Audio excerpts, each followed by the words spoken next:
Pessoal, no último vídeo nós encerramos, né, dizendo que o nosso compromisso era entender a ascensão de Atenas, porque só a partir da ascensão de Atenas você entende aquilo que nós chamamos de autoclassicismo grego, né, de expressão mais sublime no que diz respeito à perspectiva antropocêntrica da arte, a mimesis. Lembre-se de Aristóteles no livro Poética e Política, a imitação do belo, né?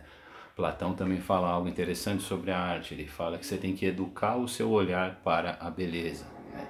Educar o seu olhar para o belo, né? Aí que vem aquela ideia de que a beleza está nos olhos de quem vê, né? De quem sabe admirar, etc.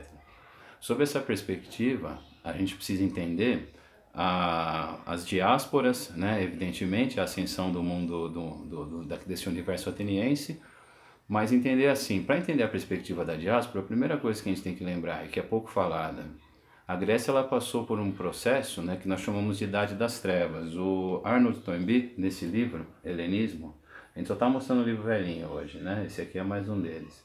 Esse livro aqui é História de uma Civilização. O Arnold Toynbee é um historiador e é ele que trabalha a perspectiva de... ele faz uma alusão muito interessante a esse período chamado de Idade das Trevas da Grécia, que é quando ocorre a invasão dórica no século XI a.C., né? Os dórios eles são os ancestrais dos espartanos, né? Aquela cidade-estado profundamente militarizada, de culto à objetividade, né? E tudo mais. E quando eles chegam com uma nova técnica. Dizíamos aqui que a técnica, na verdade, os povos, eles disputam, né, evidentemente, quem detém a melhor técnica para subjugar uns aos outros, e esses caras chegam com o ferro, tá? E é uma coisa interessante da gente entender por quê, né? Que assim, fazendo uma analogia, né, porque o grande barato das ciências humanas, lembre-se sempre disso, é você fazer analogias, né, tecer comparações, né? O impacto gerado pelo domínio do ferro na mão dos dórios é equivalente, guardadas as devidas proporções, evidentemente, ao impacto gerado pelo monopólio da bomba atômica nas mãos dos norte-americanos, em Hiroshima e Nagasaki, em 6 e 9 de agosto de 1945. Guardadas as devidas proporções, é assim que a gente pode ver, né, o impacto dessa questão, né? E nesse contexto é onde você tem os povos se dispersando devido à invasão dórica, né? E a gente adentra o período que a gente chama de período homérico, que vai aí de 1200 até 800 a.C. É nesse período em que você tem a chamada formação das comunidades gentílicas, porque acontece a diáspora, a dispersão dos povos, mas evidentemente ninguém sobrevive sozinho, é necessário uma criação de um mutualismo, uma perspectiva, né, de um ajudar o outro, evidentemente, etc, etc. E aí você tem, em longo prazo, né, passando pela ideia de genes, frátrias, tribos, né, depois você dá uma olhada nisso de forma mais significativa, até chegar à chamada formação das polis, né? Em grego, né,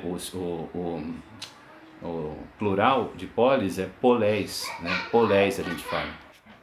E se a primeira diáspora ela vem, né, da invasão dórica, a segunda diáspora ela já se dá aí no século 8 a.C., devido ao aumento populacional das comunidades gentílicas, né? Então o que vai acontecer? Você tem a diluição do poder do líder, do pater, entre seus parentes mais próximos, né? Os chamados eupátridas, eles vão formar uma oligarquia, né? Uma aristocracia, uma oligarquia, e as melhores terras vão ser usurpadas por esses caras. Então, se você não tem terra, evidentemente você vai fazer o quê? Você vai migrar para alguma região em busca disso.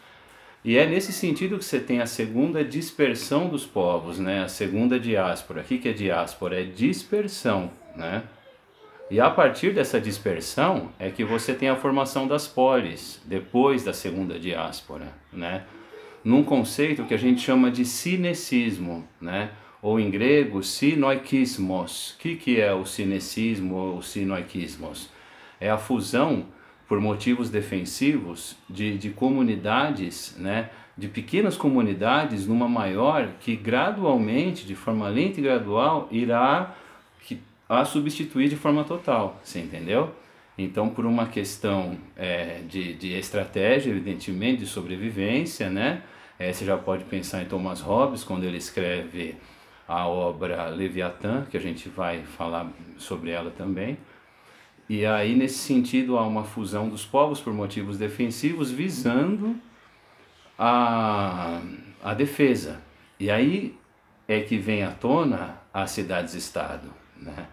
É nesse sentido que a gente precisa entender a perspectiva de formação das poleis, né? O plural de polis, o cinecismo, fusão por motivos defensivos de comunidades que gradualmente formam uma comunidade maior que substitui totalmente, né, a dinâmica social das comunidades anteriores, entendeu? Por isso que os gregos, eles são os precursores aí daquilo que a gente chama de política, né, que vem de polis, que é a atividade exercida na polis, na cidade-estado, tá? E o contexto de ascensão e desenvolvimento, né, da intelectualidade, da filosofia, do teatro e da arte no mundo grego, o centro é Atenas, né? E aí você pensa, por quê? Porque Atenas tem um papel fundamental durante as guerras médicas, né? Péricles vai ser um general que se torna estratego de Atenas após uma vitória muito significativa nas guerras médicas. Isso é contado, na verdade não vai ser contado, porque o 300 parte 1 fala sobre as Termópilas em Esparta, e o 300 parte 2 é a Batalha de Salamina. Mas o Péricles, né, ele era um general que se torna estratego de Atenas, assume um cargo político elevado após uma vitória significativa nas guerras médicas. E aí a cidade de Atenas vai passar por aquilo, né, que a gente chama de apogeu do alto classicismo grego, que é uma coisa maravilhosa, né? O período clássico em Atenas, né, assim no mundo grego, ele se estende de 500 a 338 a.C. E é justamente nesse período, né, que você tem aí a vitória nas guerras médicas e tudo mais, que vai haver a formação da chamada Liga de Delos, que futuramente vai desandar numa guerra civil, né, uma guerra fratricida de 27 anos entre a Liga de Delos, Atenas e aliados, e a Liga do Peloponeso, Esparta e aliados. O que a Liga de Delos é? Ela era uma liga de cidades, né, cidades-estado, lideradas por Atenas. Atenas, como tinha acesso às minas de prata e como cobrava, digamos, impostos, né, ali das cidades-estado aliadas, o nome desse imposto era sintaxis, né? Então eles cobravam essa sintaxis. Então Atenas se destaca, né, plenamente durante esse período. Atenas, na verdade, depois da derrota dos espartanos da Batalha das Termópilas, contado de forma bem caricatural em 300 parte 1, né? This is Esparta, né?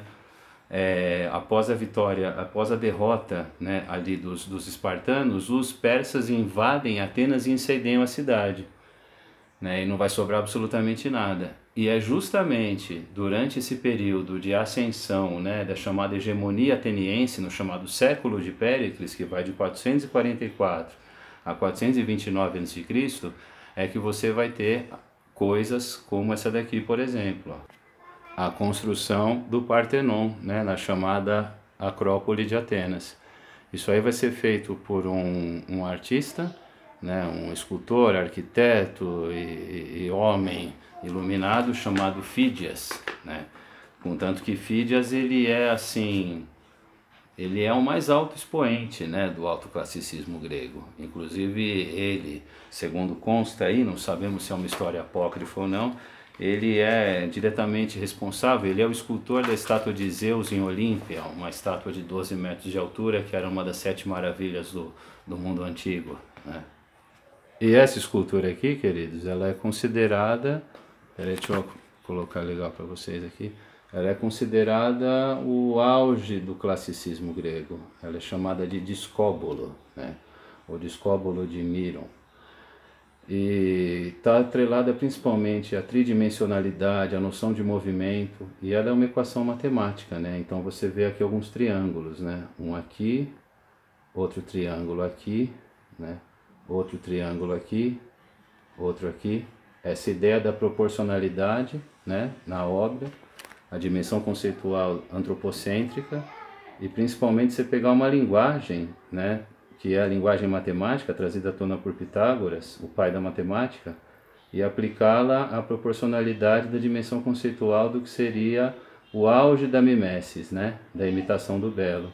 São dois arcos, ó, que se sobrepõem, um aqui e outro aqui, né? Então o discóbulo, né? O discóbulo ele é de 450 a.C., perdão.